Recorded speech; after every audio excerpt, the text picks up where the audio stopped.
this is a hot topic at the moment. It's a hot subject, deal sourcing. You know, what's it all about? All of a sudden, everyone seems to be the next deal sourcer, and there's some crazy kind of stories and posts going on all around at the moment. You know, I've worked with deal sourcers. I kind of offer a service which is kind of deal sourcing to a certain point, and so I kind of understand. I'm kind of like on both camps here, and I understand how the whole sort of process works. And really, what I wanted to do was just share with you this evening, like really what, like the experience that I've had, and how I kind of deal with things on a day-to-day basis when it comes to sort of deal sourcing, and sort of the opportunity as well at the same time I believe is out there for all of you to be able to really look at. And I'm really talking to you as the audience in terms of whether you are a potential landlord, whether you are a current deal sourcer or you're looking at getting into deal sourcing and the benefits and the sort of opportunity there. But also, and very importantly, I want to talk to you as in you're the client and you are interested in potentially having deal sourcing, paying for deal sourcing packages, and you've just seen all this crazy stuff that's been going on recently, and you're just like really confused as to kind of what's going on and where you're going with everything at the moment. So I just want to be very open and just share my experiences that I've kind of gone through over the past sort of, you know, well, quite a few number of years now. But as I said, deal sourcing at the moment has definitely become a bit of a hot topic. So this is what we're going to cover tonight. I've got kind of 6 things on my list, and I want to just kind of go through everything with you. So I'll do a quick intro in a moment for you, and then I'm going to go straight into some real deep content. So I really recommend at this point, as I'm about to waffle on, is to grab yourself a pen and a pad, because I'm going to give you loads and loads and loads of content here, okay? So I really want you to be scribbling down as much information as possible, and I want to share as much as I can with you. So please make sure you've got a pad and pen, and what we're going to go through is we're going to look at the benefits, okay? We're going to look at the benefits as in you, as a client, and you want to be taking on a property that's been sourced for you. What does that mean? What's the benefits to you? What are the things you need to be looking out for, and what have you? So we're going to really deep dive into that, okay? I want to look at the benefits as if you're a landlord and you're looking at potentially putting your properties out to a deal sourcer, or you're maybe looking at letting your properties out, you know, on a rent-to-rent basis for a number of years. So I want to talk to you about that, and then I want to talk to the deal sourcers out there and people that are looking at getting into deal sourcing, and look at what the opportunity is around that, but really making sure you've got everything in place, because you know, as far as deal sourcing is concerned, it's really been coming in for a bit of a bashing. And so I really want to just share my experience with you as far as that's concerned. Then we're going to move on and look at some real top tips that I want to share with you that I kind of use on a day-to-day basis. I've got 10 of those that I want to share with you, 10 top tips on how you as a client can really make sure you benefit if you're working with a deal sourcer, okay, and with landlords. And I've got a whole list of things that I want to share with you, so make sure you've got that pad and pen to hand to be able to take notes down as I go through it with you. And then I want to focus in on assessing the deal, because I think that is absolutely critical. It's really important that you understand how you can assess a deal, because I think that's a big thing here that seems to be going wrong for lots and lots of people. And I'm going to hold my hands up, like, I haven't got that right for myself. I haven't got that right for clients in the past, okay? But these things, you've got to learn from them all the time, okay? You've got to make sure that obviously you're looking after clients all the time, and you as a client, you've got to make sure that you're really protecting yourself and obviously your investment. You know, you're the shareholder in your business. You've got to really protect that. So I really want to go into detail and share with you how you can assess a deal. And I really hope that that helps you a little bit later on. Then I want to kind of like just kind of throw something out there, which is like, really, do you really want to be focusing on single lets? Is that really what you want to be doing? I know a number of people are still doing that. You know, why not push that barrier a little bit higher and break through that and look for your own blocks, or look at taking on blocks, okay? This is something that I've been working on now for some time, and I'd like to share with you what I think is the opportunity around that, and really, there's no reason why you can't do this. If I can do it, you can do it. And I want to sort of break that down and share that with you as well. And hopefully that will really make sense, okay? It's really, really, really important. And then finally, I want to look at how you can go direct yourself and what the benefits are for doing that, okay? So maybe not necessarily using a deal sourcer. Maybe you may not have the time, but maybe you could work with a joint venture partner, and maybe you could create your own deal yourself, or you could look directly on taking on these particular blocks yourself, okay? So how you can go direct and do it yourself. Like, maybe you don't need a deal sourcer. And that's sort of something I just want to kind of throw out. And then at the end of all of that, if you're willing to kind of like be online with me now and listen to me for the next hour, okay, I've got a really, really nice bonus that I want to share with you right at the very end of this, okay, which hopefully will help all of you going forward when you're kind of analysing your deals and things like that. So I'll share that with you right at the end. So I just want to be really clear, okay, this is just simply a free masterclass. I'm just giving up my time to share with you my experiences, my knowledge, okay? I'm in there on a daily basis running service accommodation, okay? And I'll give you a little bit more background on that in a moment for those of you that don't know me, okay? But I'm doing this every single day, okay? As I said, I'm not getting it right all the time, okay? I'm making mistakes, okay? I'm trying to then make sure we're trying to work our way through to get things right all the time, okay? And I'm just very open, and I'll just share that with you, and hopefully you can learn from the mistakes I've made, which I'm happy to be open about, and the knowledge that I've kind of like gained over these past sort of 20 years as far as service accommodation, because I still really, really do believe that service accommodation is a fantastic strategy. It's a brilliant model, okay? It's not for everybody, okay? But it is a really, really good strategy, but it is a business. You are running a business like I've shared before, and it's really important that you get that right, okay? So I've got loads of notes just to kind of keep me on track, because you know, those of you that know me, I do kind of have a habit of talking too much and then going off track. So I just want to keep myself on track because I want to make sure we're done by 9 o'clock. So I hope you're all sitting comfortably now. You've got yourself a nice cup of tea or a nice glass of wine, and you can just sit back, relax, listen to me, you know, hopefully those AirPods in, and hopefully this will be of huge benefit to you. So yeah, so let's just start like from the very beginning. Just very brief background on me for those of you that don't know me. So as I said, my name's Lee Pemberton. I've been specialising in service accommodation for the past 20 years. I started off prior to service accommodation. I was in the hotel industry. I lived in Asia. That's where I first saw this idea where one of the large hotel chains had taken one of the suites in their hotel rooms, and they placed a kitchen in that suite. And that's where I first saw the idea of my very first service apartment, which was about 25 years ago. I moved back to Cheltenham, moved back to the UK, met my wife, we moved to Cheltenham, and I ran a small boutique hotel. And what I realised at that time was that there were corporate clients that didn't want to sit down for my full English breakfast. They wanted to kind of grab a coffee and a muffin from Starbucks and head to the office. And that's where I first saw the idea of service. I thought there was an opportunity to take on if you like, a one-bedroom apartment and then be able to let it out on a nightly basis. So that's basically what I did 20 years ago. I didn't have any money, but I convinced the landlord to give me their property. I paid them rent on a monthly basis, and I took that property and I let it out on a nightly basis. And as today, we know that as service accommodation. 20 years ago, there was nobody doing it. I was the first one to start this off, and that's kind of how we started. And I just built up a large portfolio of property over the years.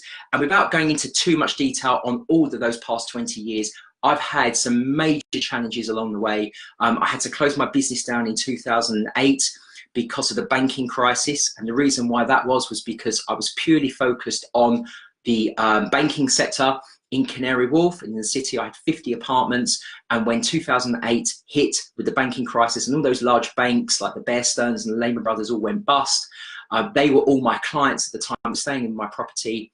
Those banks couldn't pay me for staying obviously in the properties. I gave them 60 days credit because they were banks. They wasn't going anywhere prior to 2008. I thought they were good, solid American banks, but sadly they disappeared, and so too I was advised to close my business down. But I really believed in service accommodation. I thought it was a great idea. I love the idea of it being a hospitality business and a service business. It's what I really enjoy and passionate about.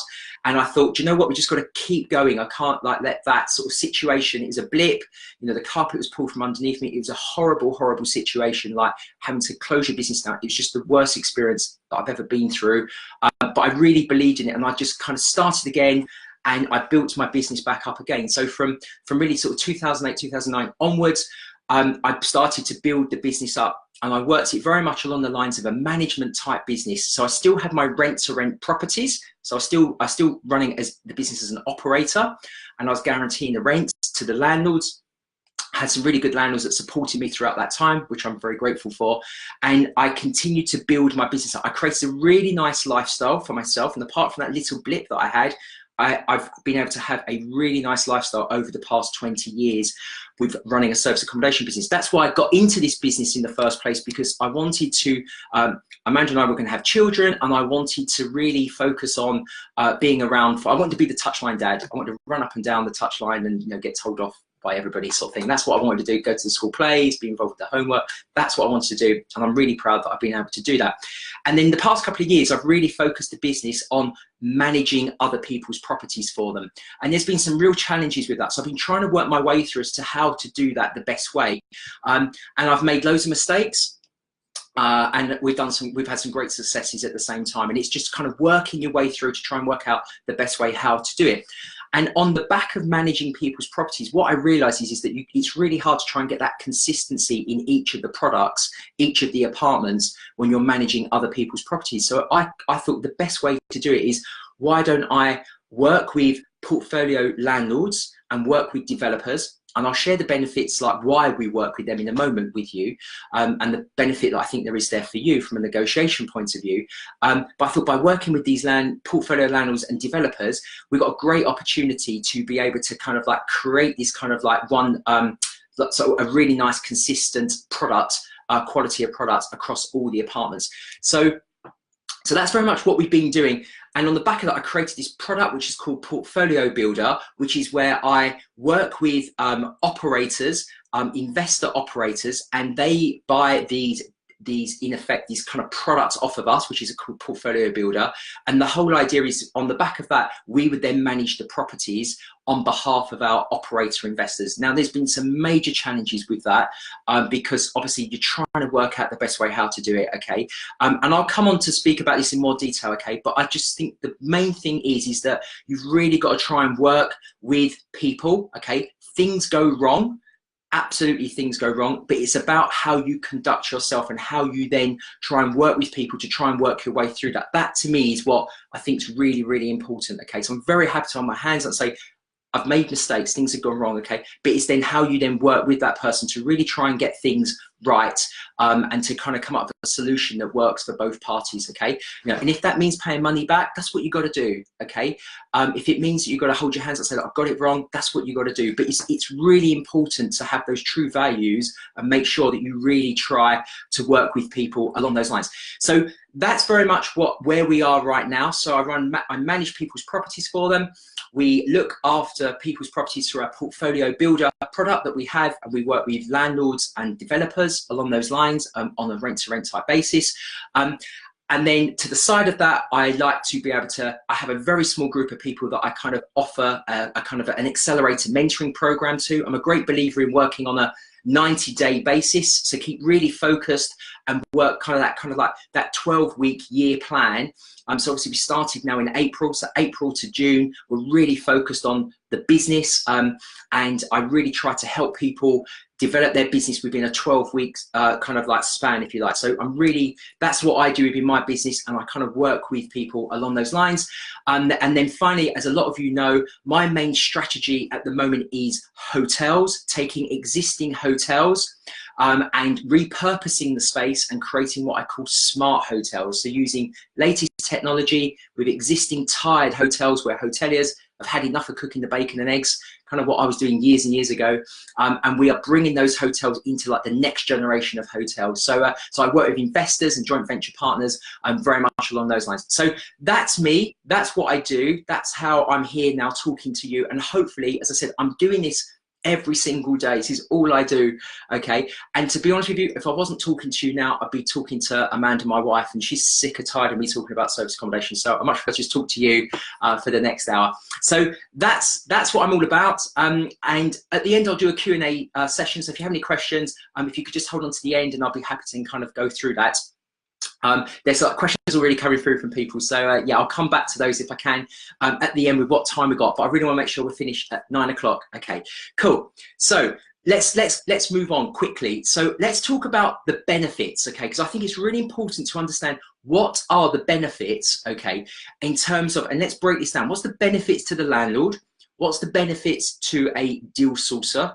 And what's the benefits to you as the client buying that deal, okay? And let's just break that down, okay, a little bit like one at a time. So let's focus on the landlords first of all. So why would the landlord be interested in obviously receiving guaranteed rent, okay, over a long period of time? I mean, what landlord wouldn't want that in the current climate? You know, here we are sitting here right now with a country that doesn't know what's going on, okay, or a bunch of politicians that don't know what to do with our country, rather, okay. So obviously, as we know, at the moment, things are very, very much up in the air. But what we do know is brand Britain, okay, is still really, really popular, okay. The stats out at the moment is showing that occupancy levels in London for 2018 has increased. It's now at around about 87%, okay. And for the rest of the UK, on average, is around about sort of 74, 75%. So there are still plenty of tourists that want to come into the UK, okay, whether it's London or whether it's obviously on a regional basis, okay. So brand Britain is still happening. So there's a big chunk of people coming into the UK, okay. But we've got these landlords and they don't know what to do, okay. We've got these developers that can't sell their developments at the moment, okay, because no one's really buying at the moment. So we've kind of got this situation. So there's massive benefits to a landlord if you're saying to them, look, we'll guarantee the rent to you, okay, on a monthly basis, and I'll go into more detail in a moment, okay, in the current climate, okay, interest rates are still nice and low for these landlords and these developers, so they're much better off getting a nice kind of guaranteed rent, let's say for 3 to 5 years, and then they've got that locked in, okay, that's a great covenant for them. They can then go to the banks and say, look, I've got this 5-year contract in place, okay, with a bunch of tenants, if you like, all in place on these properties. And it absolutely makes sense then for the banks to obviously loan them the monies. They may be able to get a better loan to value at that point, which means they can pull out their cash, and especially if they're developers, they need to recycle that into their next deal. And that's what I'm finding quite a lot with quite a number of landlords at the moment. And if you're a portfolio landlord and you own a lot of property, okay, you've got things like obviously Section 24 coming, hitting you hard now. You know, those tax returns now gone in, sort of thing. You know, when they get those tax returns, when they see the tax they're going to have to pay, it's going to be huge for them if they've got those properties like, you know, in their names under a buy-to-let sort of setup. So there's some real advantages for these landlords at the moment to be able to kind of lock in or kind of work with service accommodation. And then there's things like capital allowances, okay. So again, I'm not going to go into real detail about these things. I'm happy to pick this up offline if anyone wants to, okay, and go into more detail with people. But there's capital allowances, which obviously is a massive benefit to landlords. If landlords are running their properties, as HMRC terms, is under a furnished holiday let, okay, under a furnished holiday let, then landlords are able to claim back their capital allowances. And this can be really, really beneficial. Now, I'm not an expert. Obviously, I know of experts that are in this field, and I'm really happy to share details, which we can pick up afterwards if that's of interest to you. So there's some real benefits, I think, to the landlords at the moment, and why they're really keen to look at kind of rent to rent as a strategy. And obviously the idea being that they can lock in with low interest rates at the moment on a fixed return, and they know what they're getting coming into the bank month on month. So where we sit right now, there's great opportunity. And I really, you know, I really think if you're a landlord or if you're a developer, this absolutely makes sense. It's a brilliant model. It absolutely makes sense as a strategy to be able to do that. And then let's move over now and let's talk about if you're a deal sourcer.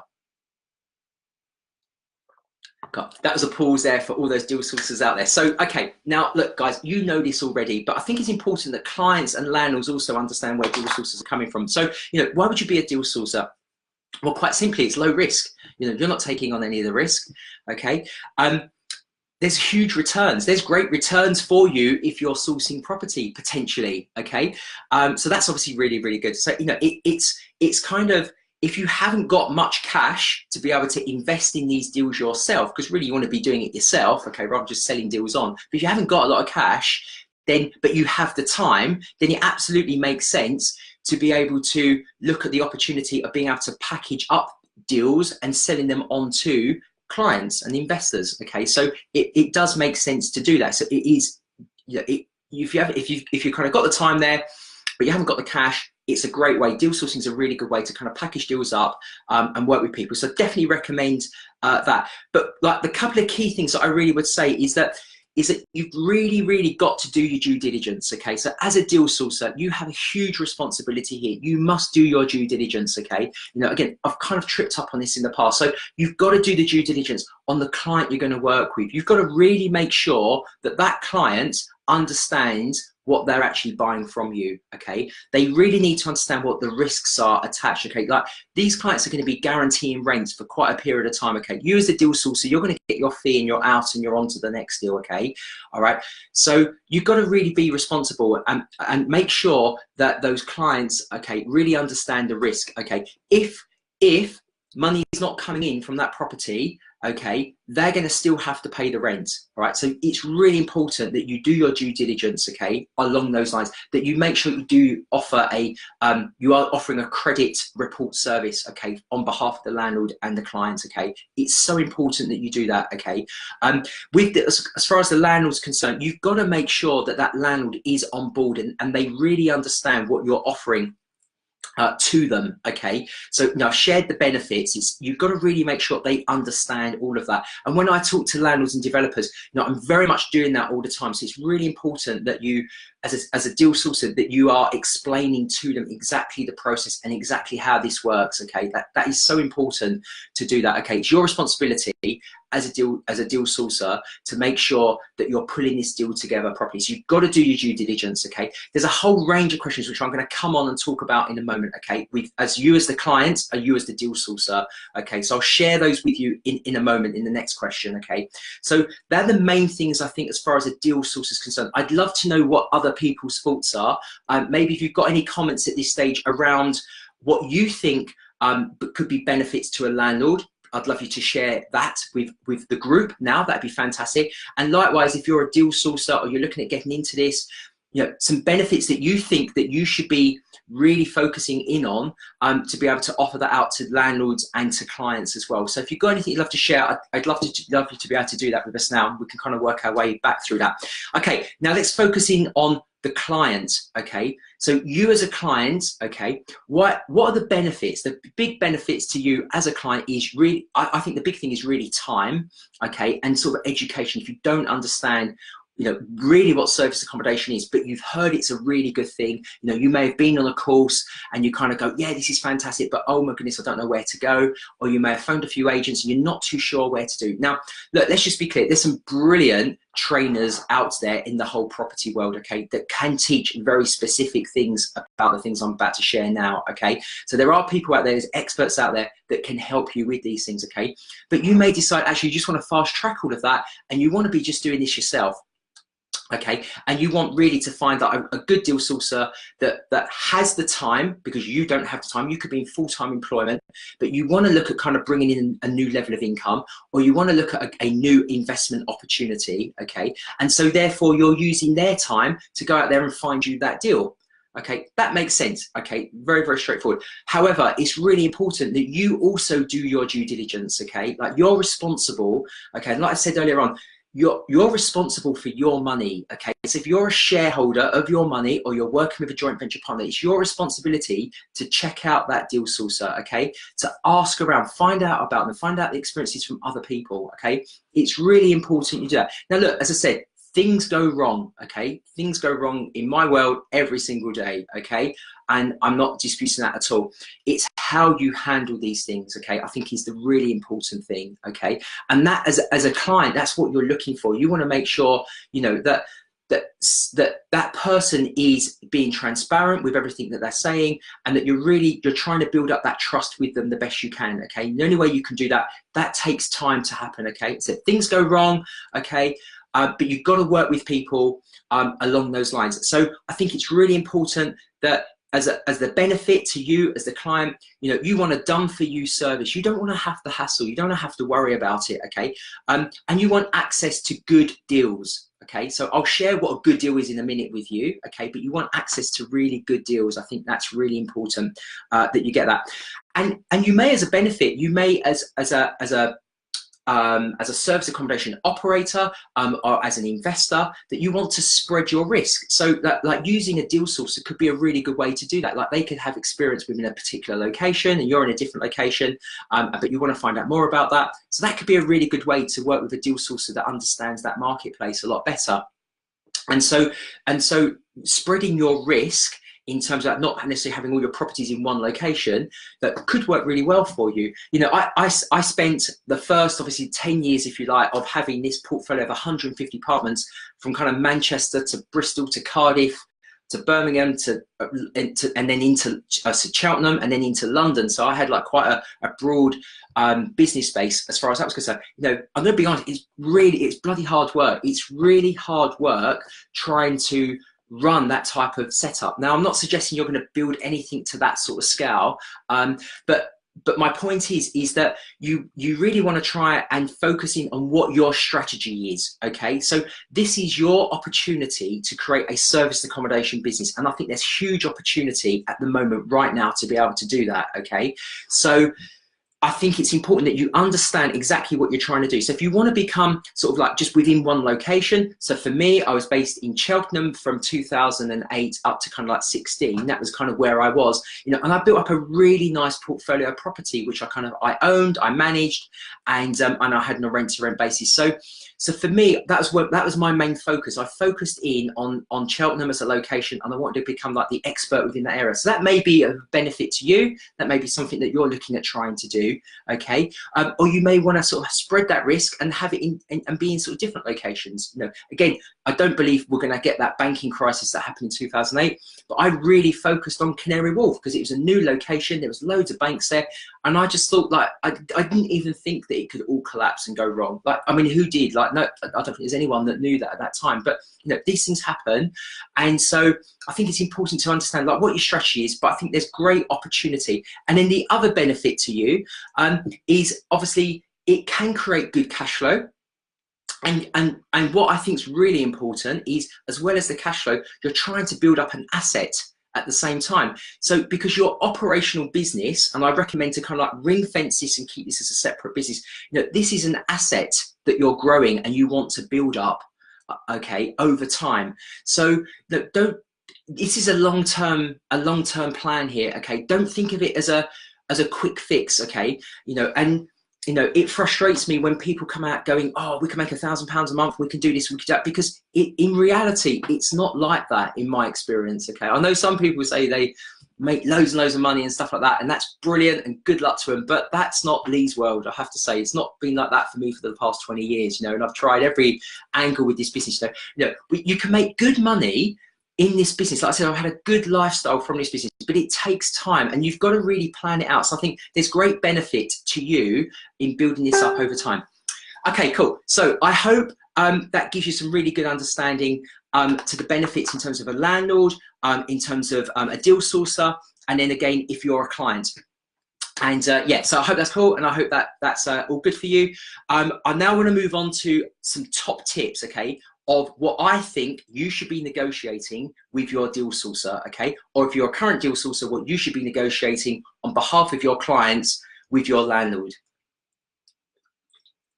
Okay, cool. I hope you're finding this a benefit, by the way. As I said, I'm just trying to give you like my experience and my knowledge in this particular topic. Okay, so top tips. So I've got 10 of these. I've got 10 top tips to share with you. Pad and pen ready. And yeah, I'll keep these kind of bullet points.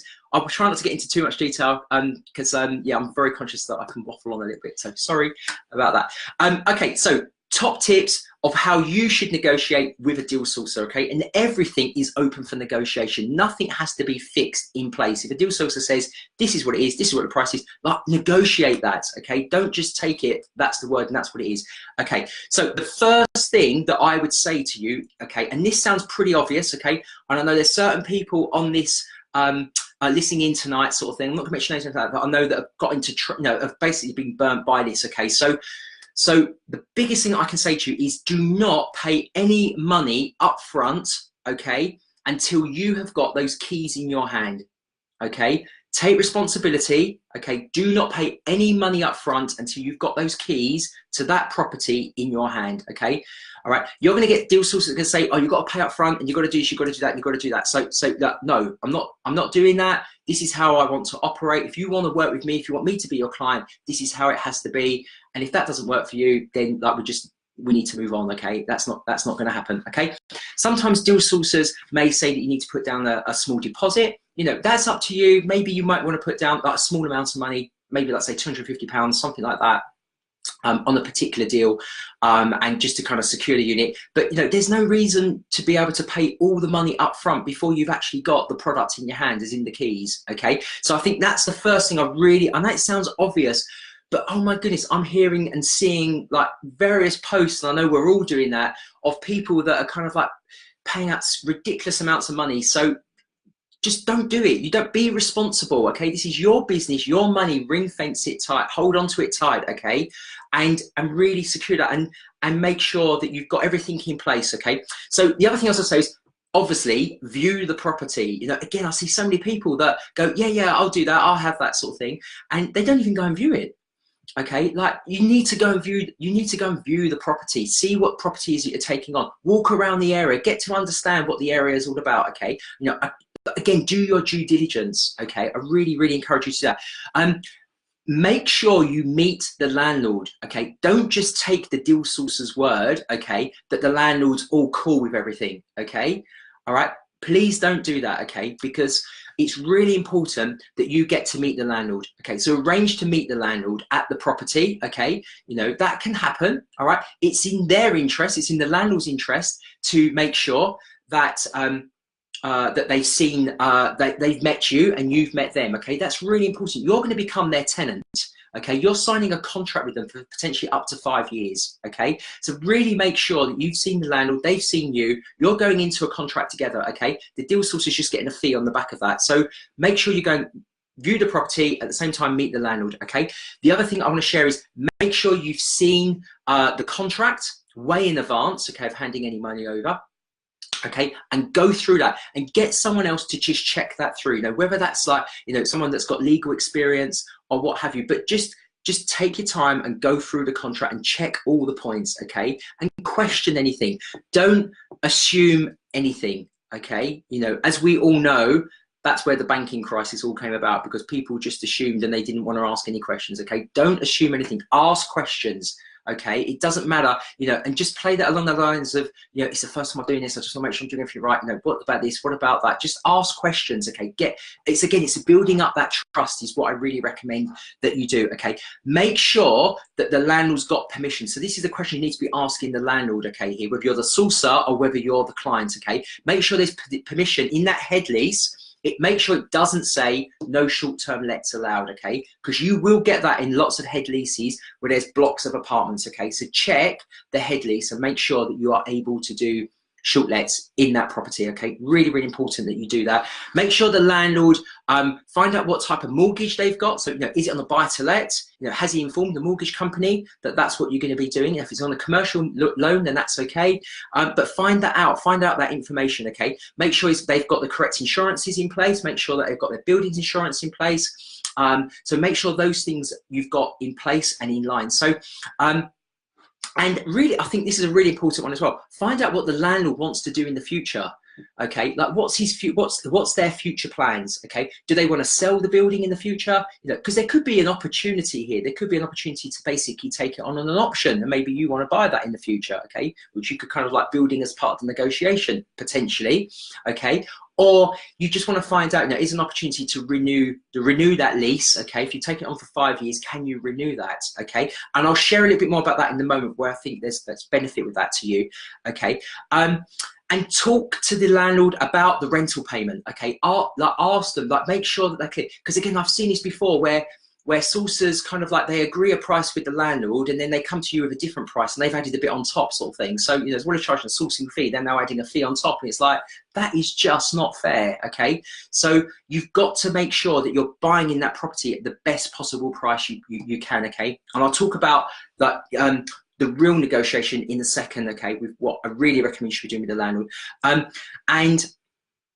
Yeah, and then the final thing, like, to wrap all that, which is kind of like I said at the beginning, is make sure you don't pay any money over, okay, until you have those keys in your hand, okay? And the final thing is, don't tell the landlord, okay, like the landlord may ask you questions about what you're going to be doing and stuff, but don't tell the landlord like, oh yeah, well what we're going to do, we're going to take the property and we're going to rent it out and we're going to make like £2,000 a month or whatever it might be, okay. You know, as soon as you mention anything like that, you know, you'll see their eyes, their dollar signs go in their eyes, that rent's going up in price, okay. So, you know, just play it right down, be really cool, don't say too much to the landlord in terms of obviously, you know, sort of monies that you're going to be potentially earning on these units, okay. So that's really, really important to do that, okay, cool. So so I hope that was useful.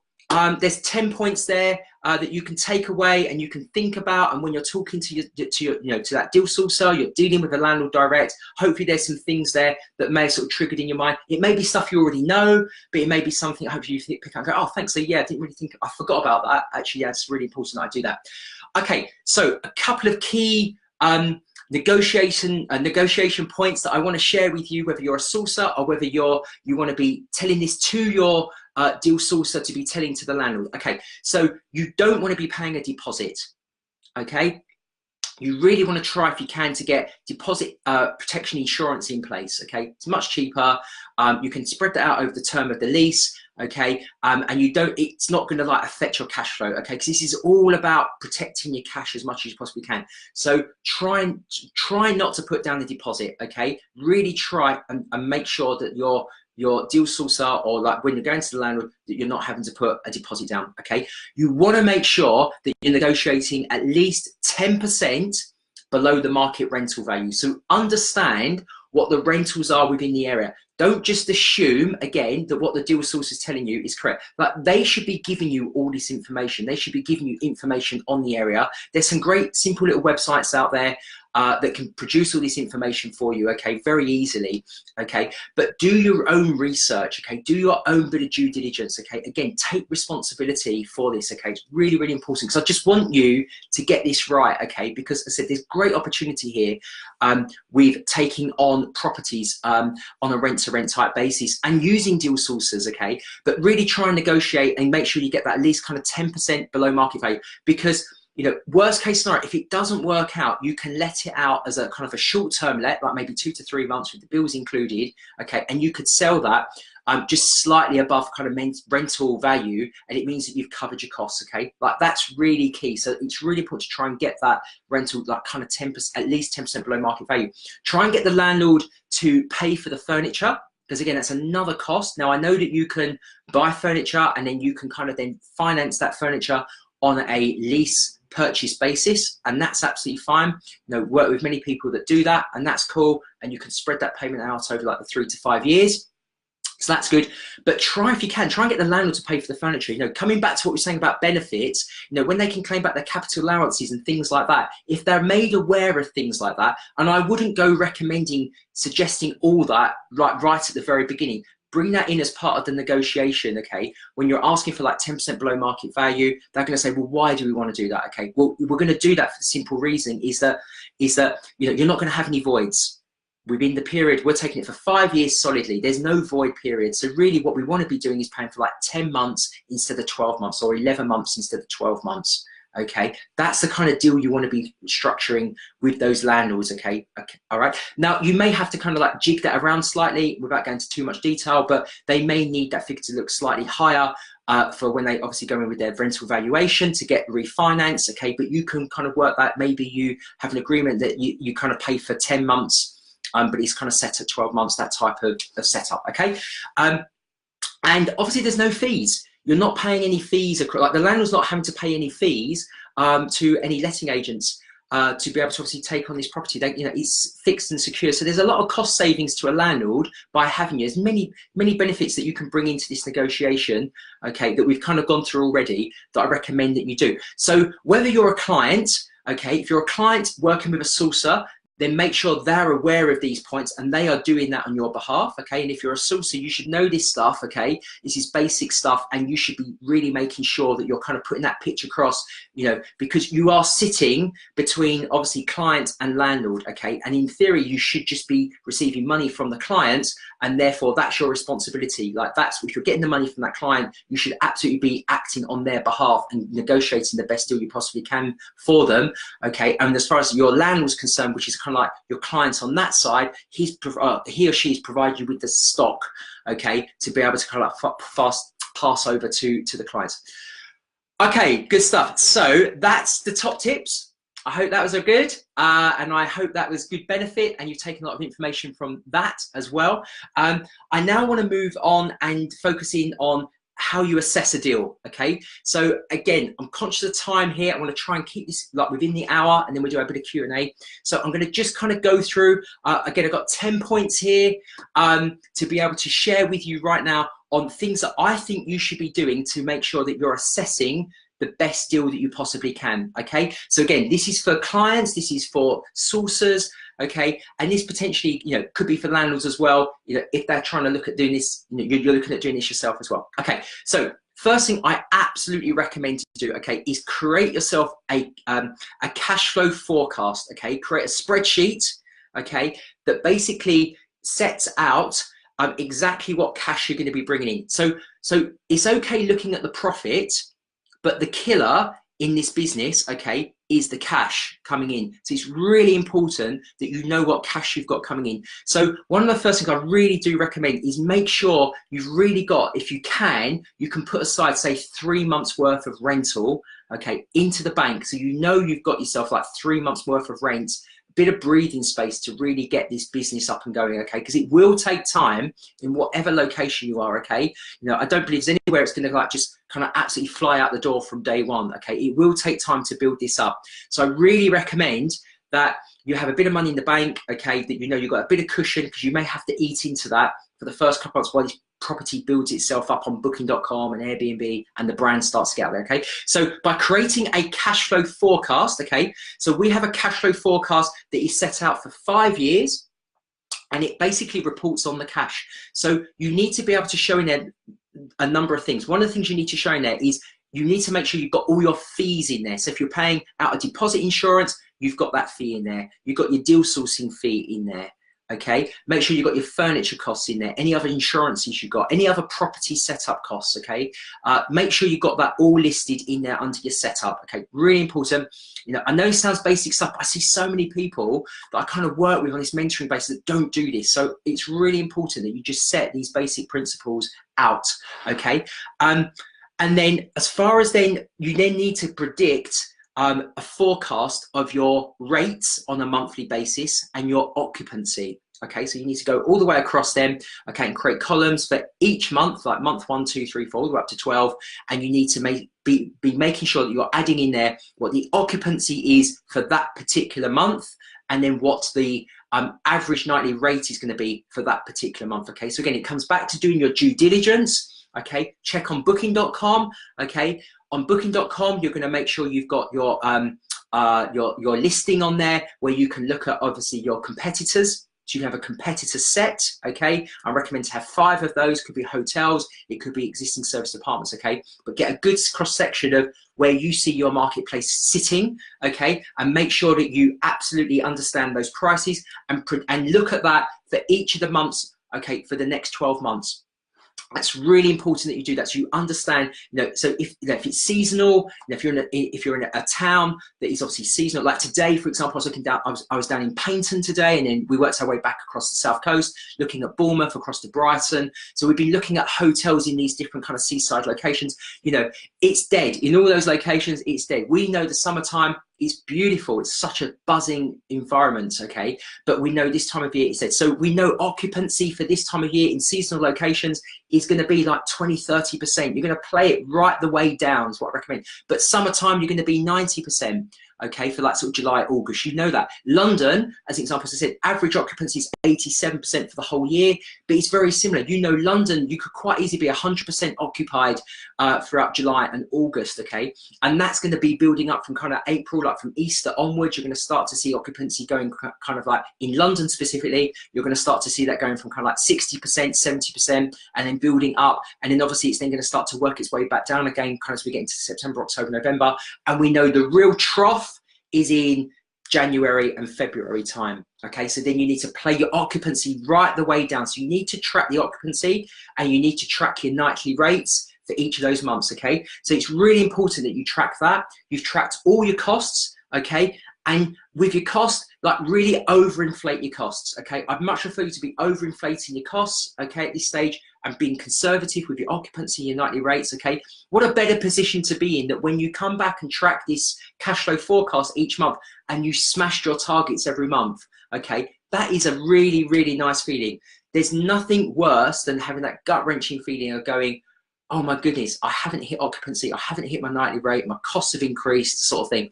That is a horrible feeling to be in, okay? So it's really important you play everything right the way down as much as you possibly can. So I really, really recommend that you do that. Yeah, so be conservative with your rates on booking.com and really do your due diligence. Building into this cash flow as well, some wear and tear. A lot of people don't do that, but just build in the percentage of wear and tear. You know, things are going to wear out over time, so you've got to build that in over a period of time, okay? And the absolute key thing here on creating this kind of, like, if you like, say 5-year cash flow forecast, okay, is it's a long-term project. It's a long-term investment. It's not a quick couple of months, I've made my money, okay? That, if you want that, this is not the business to be in, okay? I'm telling you that right now, okay? Don't get into this business if you're looking for a quick return, okay? It's not gonna happen, okay, in my experience, okay? I absolutely recommend you plan this out over 5 years, okay? And year 1, if you can break even, so you can get all your costs back, okay, including that deal sourcing fee, and you've made a little bit of profit, fantastic, okay? Now that's going to become as a shock to some of you, because you're going to go, no way, Lee, I want to be making like £1,000 a month, which everyone's telling me I should make, okay? Believe me, you just build it in that you can just make a little bit of profit in year 1. But where the profit really comes is in the year 2, year 3, year 4, year 5. And that's why you really need to, I would recommend, okay, is that you want kind of like a 5-year kind of lease agreement, maybe with a break clause in, but you want a 5-year lease agreement, okay? Because you're building an asset, okay? This is your business, okay? And this has value to it. So year 1 may be the pain that you've got to go through, okay? And there's going to be a bit of pain. But year 2, you're now making the profit, okay? Now you've got an asset there now that is worth money. That is you've created value to that asset, okay? You could sell that asset on if you wanted to at this point, okay? Because you can say to investors, look, I've been through the hard bit and now I want to kind of sell it on. And you would sell it on for a multiplier of the profits, okay? Now that multiplier will completely depend on how systemized your business is and how well it's running and performing and what have you, okay? So there's not a hard and fast rule with that, okay? As most of you know. But you've got the opportunity here to really build something, I think, a really good kind of solid asset.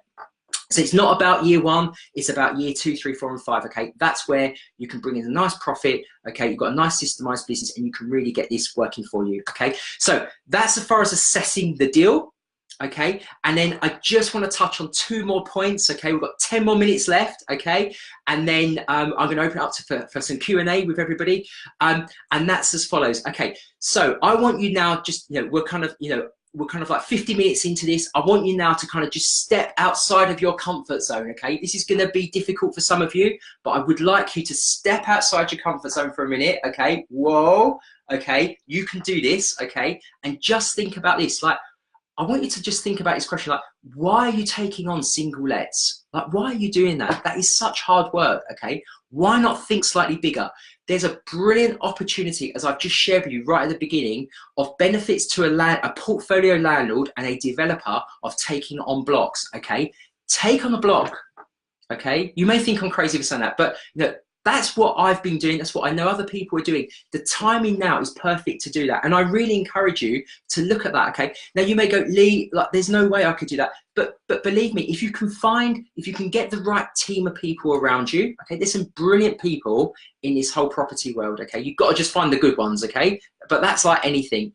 And that comes down to recommendation due diligence that we've been discussing, okay? So, but if you get your right team around you, okay? And you may want a partner that kind of can complement your skill set. I absolutely recommend that, okay? And you may need an investor to kind of help you kind of fund this, okay? So you may need to bring a little team together, a little power team to be able to do this, okay?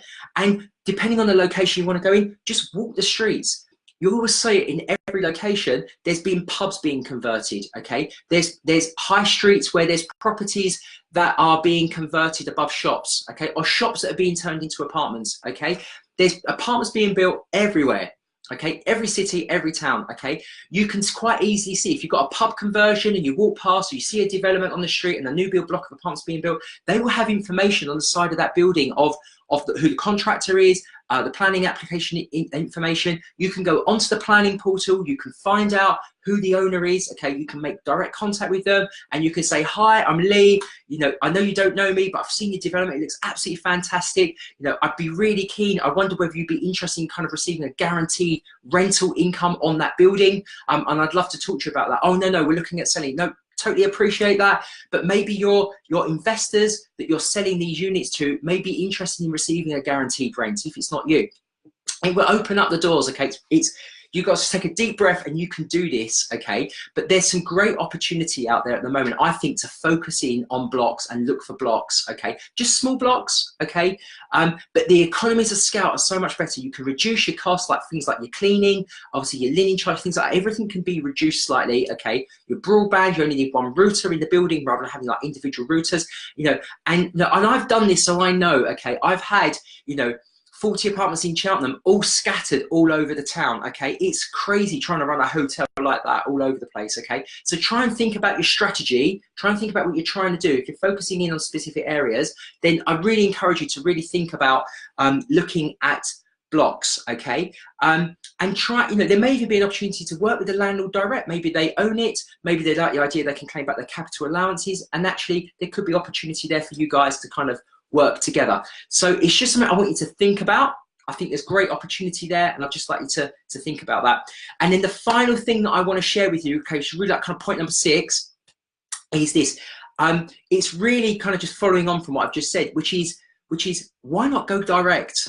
Why not just go direct yourself to these landlords? Now, I appreciate going back to the beginning, you may not have the time to be able to do that, okay? But if you're serious about your business, you will ring fence some time. You know, I'm a great believer in really focusing in on your time, okay? And one of the key things that I do that I got taught a few years ago, okay, was being able to really distribute the focus of my time. Okay, and I break that down so kind of to share with you what I currently do, okay, because I'm hoping this may help you, because I don't want you to say, Lee, I haven't got the time to do this, okay? If you really focus in on your time and you really distribute that time, okay, into kind of like a slope like this, okay, where you've got, say, 70% of your time focused on one thing, that could be your full-time job, 20% of your time focused on something else, and then 10% of your time focused on something else, okay? So it may be that 10% of your time is just focused on your service accommodation business, okay? That's all you need to do. That could be 1 hour a day, okay? It could be a few hours at the weekend, okay? So if you can really put that time aside and you're thinking about getting into service accommodation, you haven't got the time to do it, then I really recommend that walk the streets, look for the pub conversions, look for in the high street of seeing something, like just open your eyes, you'll see around you, there are so many opportunities, okay? I suppose what I'm trying to say, don't think you have to use deal sourcers, okay?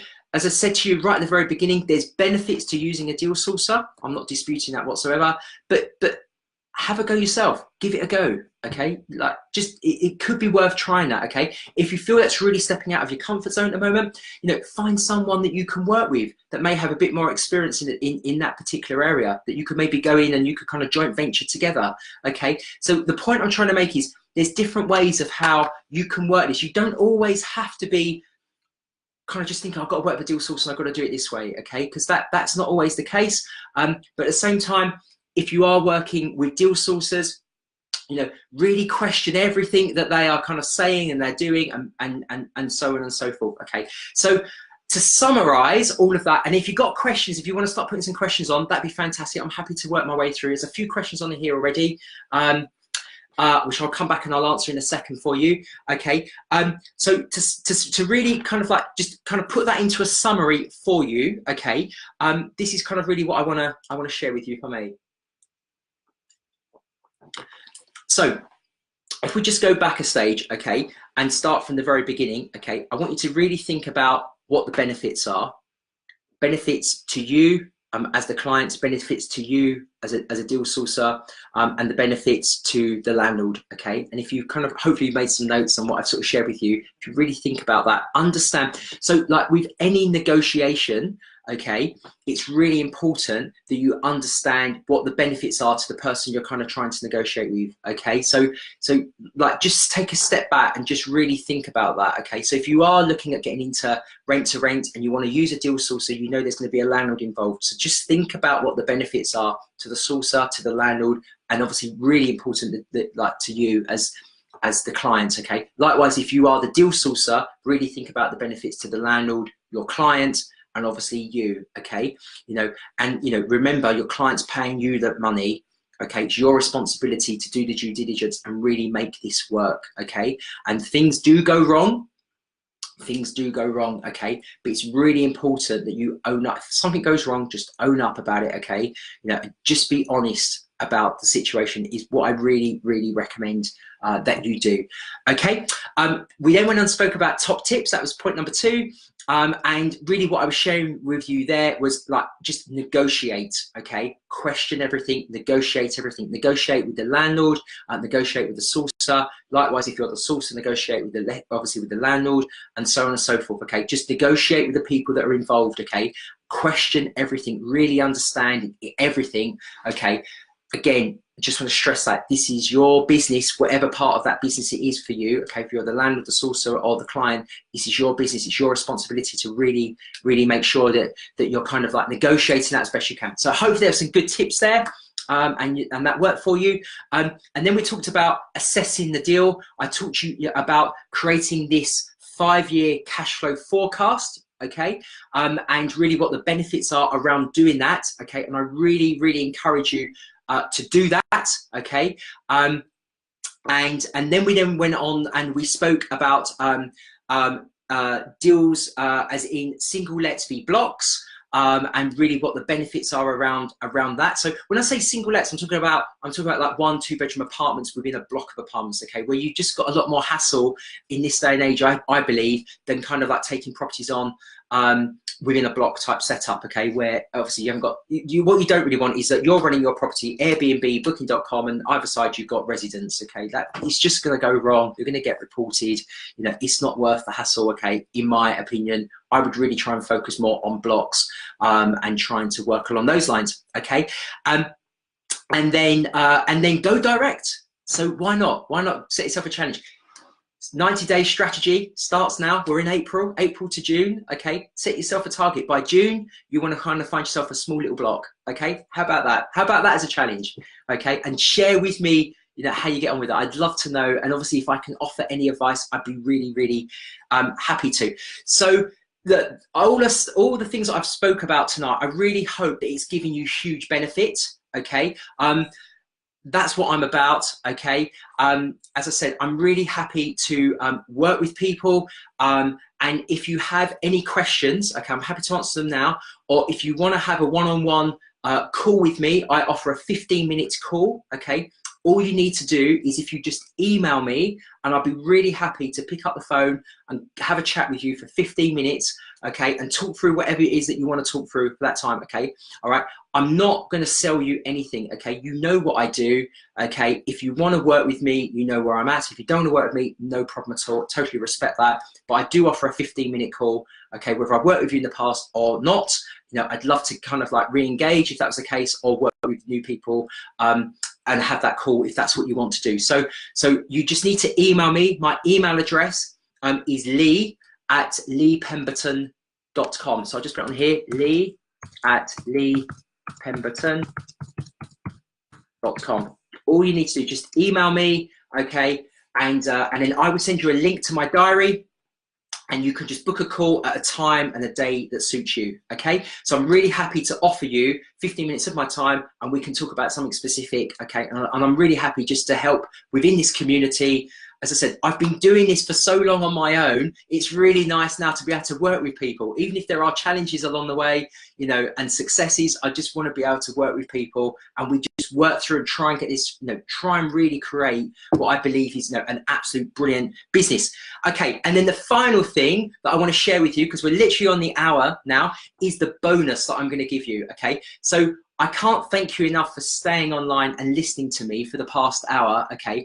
But I would like to thank you by offering you my 5-year cash flow forecast, okay? This is a 5-year cash flow forecast that I have had put together, okay? And that I use within my portfolio builder product right now, okay? And if you would like a copy of that 5-year cash flow forecast, which you can take, it's all formatted, you can tweak the numbers around and you can kind of pull all that together, okay? And how cool would that be that your deal sourcer tries to sell you a deal and you go, well, actually, I've put my numbers in and actually it doesn't make the profit you said, it kind of does this sort of thing. So how, like, if I've got that figure and you've got that figure, who's right? Prove to me that your figure's right. So how cool would that be to do that? So I want to be able to offer you my 5-year cash flow forecast. All you need to do is email me. Okay, it's as simple as that. Just send me an email, lee@leepemberton.com. Okay, send me an email and I'll be really happy to send you that 5-year cash flow forecast. And at the same time, I can send you a link to my diary if you wanted to have a chat to talk through how it works, okay? Because, like, you know, taking on someone else's someone else's spreadsheet, sometimes you're like, well, how does it all work, sort of thing. So I'll be happy to send you my 5-year cash flow forecast, have a 15-minute call with you just to kind of get you up and going, okay? And hopefully that will really, really help you and really kind of get you focused in on your business, okay? Because this is your business, okay? And really hope you kind of like develop and take that business to the next stage, which is what I really want to be able to help you do, okay? And I want to kind of see that as you grow within the community. So that's enough of me talking. I really hope, God, it's gone so quick, but I really hope that that was beneficial to you.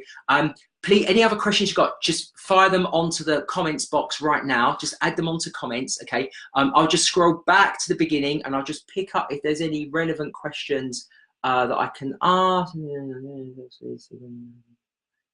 rely on. Yeah, brilliant. Yeah, Geraldine, totally agree with you. You know, we've had lots of chats. We know that sort of thing. So yeah, absolutely, got to do your due diligence. Yeah, it will cost if you don't do that. So really, really important that you do that. Okay, absolutely. Yeah, don't rely on Facebook alone. Totally agree. You know, if you've got people on there kind of banding stuff out there and what have you, you know, it's your responsibility. Really, really make sure you do that due diligence. Okay. Yeah, brilliant. Yeah, Amanda. Hi, Amanda. Yeah. We talked about the lease. Yeah. Yeah, Geraldine. Yeah, agree with you. With that, how do you convince landlords to pay the cost of a renovation? To pay the cost of renovation? Well, Graham, that's a great question actually. So it comes back to the capital allowances. So you know, any expense that they have, providing there hasn't been capital allowances claimed back on that property, they can claim that. They can claim the capital allowances on the renovation of that property. Okay, so there's an opportunity for them to claim capital allowances on the purchase price, and also to claim capital allowances on the refurb as well. Okay, what I can do for you, if you drop me an email, I've got a specialist within this area, within capital allowances that I work with, that I absolutely know and trust really well. I'll be really happy to share his details with you. Okay, so if you just ping us an email and I can introduce you both through email. Zach, good evening. Good to see you on here. So I have a few or 3 months of rent runs out. What do you do then?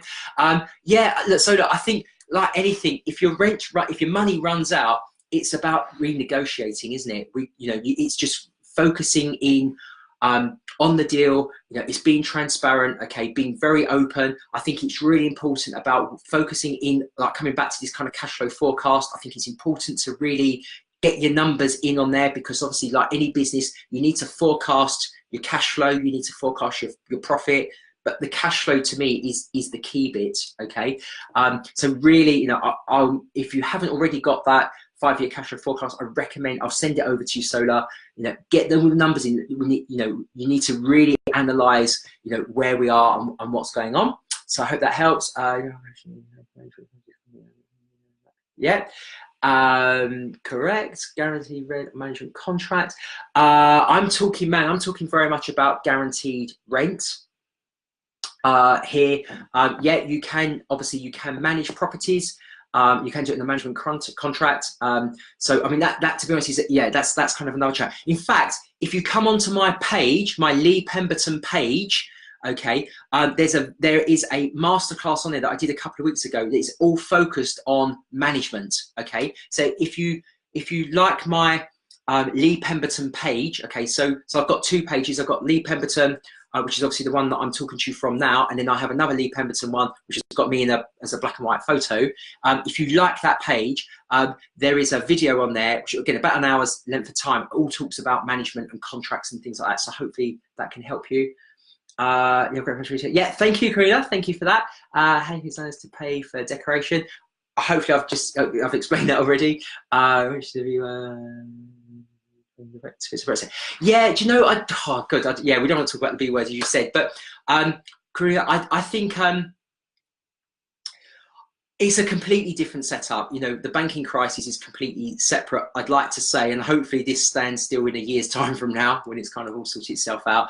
You know, I just go on the fact of, you know, what the numbers are in terms of hospitality, you know, and people staying in properties. You know, it's been a bit of it has been a quiet, I know this is general, it'd be interesting to know what other people think. You know, some really high profile people on here now that run a lot of apartments.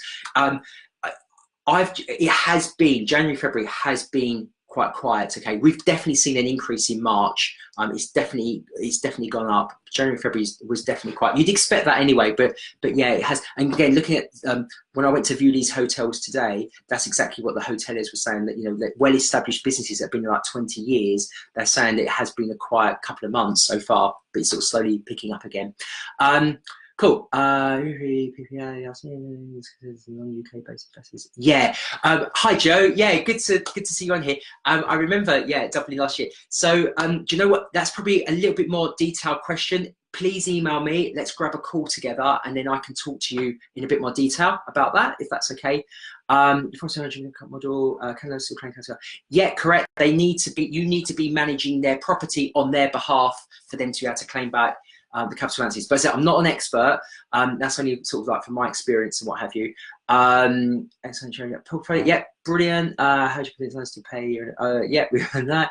Capital allowances, no void. Yeah, absolutely no voids. Thanks, Amanda. Yeah, we shared that. Brilliant. Great stuff.